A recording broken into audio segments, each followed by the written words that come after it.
Assalamualaikum warahmatullahi wabarakatuh. Selamat pagi anak-anak.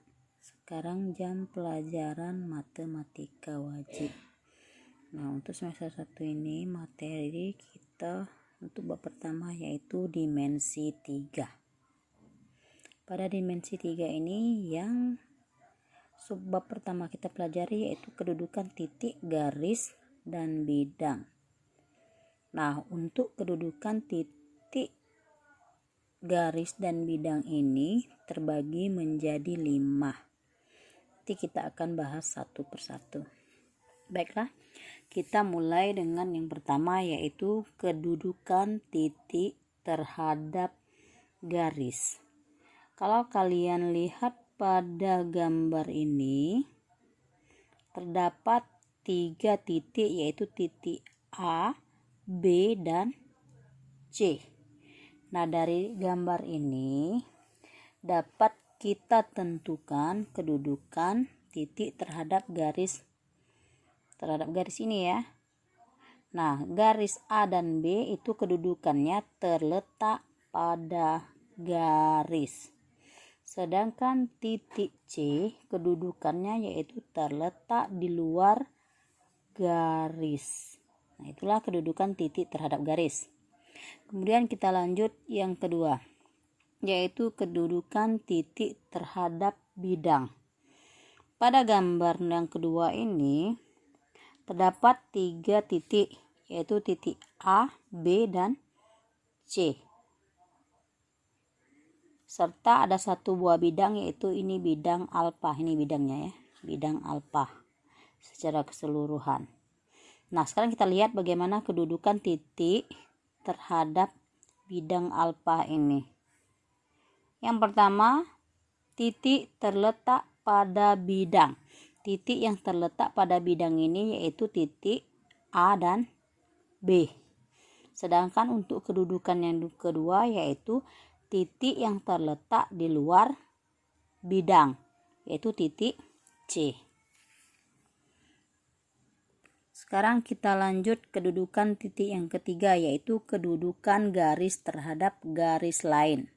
Di sini ada 3 buah gambar A, B, dan C. Untuk gambar yang A, kedua garis ini berpotongan. Ini bidangnya tetap sama yaitu bidang alfa. Ini kedua garisnya berpotongan. Jadi kedudukannya garis terhadap garis lain, ini ada 2 garis berarti dia berpotongan. Kemudian untuk gambar yang B, ini ada 2 garis juga, garis P dan Q. Nah, garis P dan Q ini dia posisinya atau kedudukannya yaitu sejajar. Jadi titik maksud Ibu, garis P dan Q itu kedudukannya sejajar. Ya. Lalu gambar yang ketiga yang C, kedua garis itu bersilangan. Nih, bersilangan antara garis S dan garis R. Baiklah, sekarang kita lanjutkan yang keempat yaitu kedudukan garis terhadap bidang. Nah, pada yang keempat ini ada A, B, dan C. Sekarang kita bahas satu-satu. Kalian lihat sekarang gambar A. Gambar A ini adalah garis terletak pada bidang. Garisnya ada garis N dan M. Bidangnya bidang alfa. Jadi kedudukannya ini adalah garis terletak pada bidang. Garis M dan garis N terletak pada bidang alfa. Karena setiap titik pada garis terletak pada bidang alfa, maka garis itu juga terletak pada bidang alfa. Itu untuk yang gambar A. Kemudian kita lanjut yang gambar B.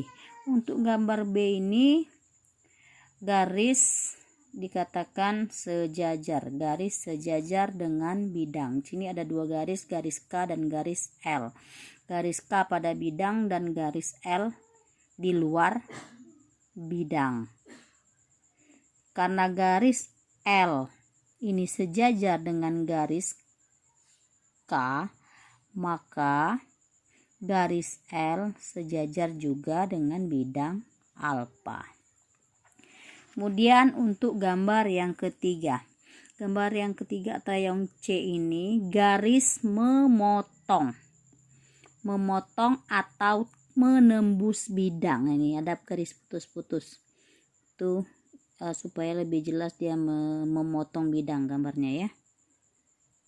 Garis H dan garis J.